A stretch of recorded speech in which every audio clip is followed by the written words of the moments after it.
creation of over 3,100 jobs in Forsyth County and an estimated $839 million in capital investment.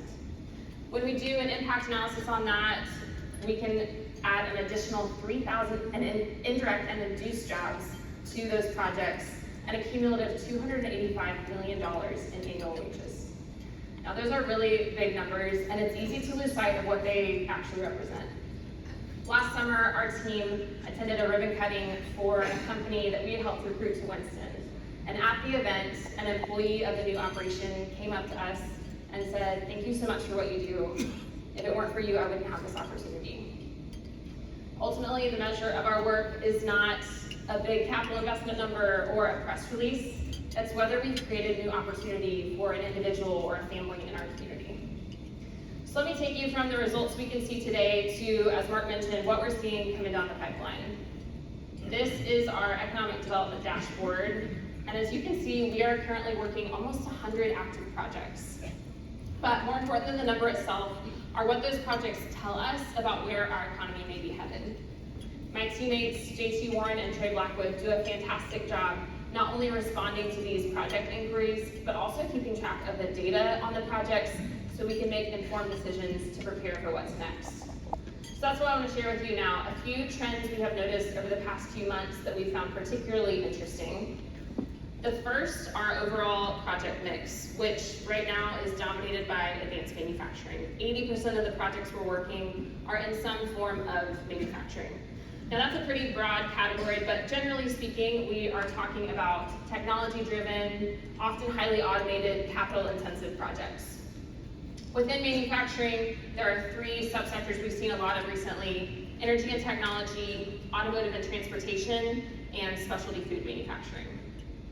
Now, in terms of our overall project flow, we've had a really high and consistent level of activity for the past 2 years. This has been true across the state. For us, last year we averaged 40 new projects per quarter, and we're right at 40 again so far this year. What does that mean? Well, despite all the uncertainty that companies have faced in the past year, the level of interest in our community is consistent. And lastly, our pipeline is increasingly international. Over half of the projects that we've worked in the last 6 months have involved foreign direct investment. And as you can see from the map, those projects truly span the globe. North Carolina and Winston-Salem, we are not a secret anymore.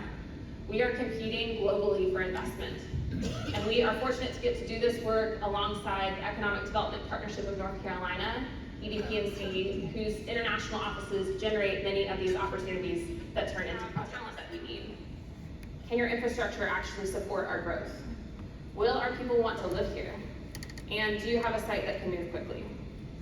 Our ability to answer these questions doesn't just determine whether we win or lose an individual project. It tells us what we need to do to remain competitive 3, 5, 10 years from now. So we listen to our prospects, to our existing industry, to our data, and we use that information to organize our work.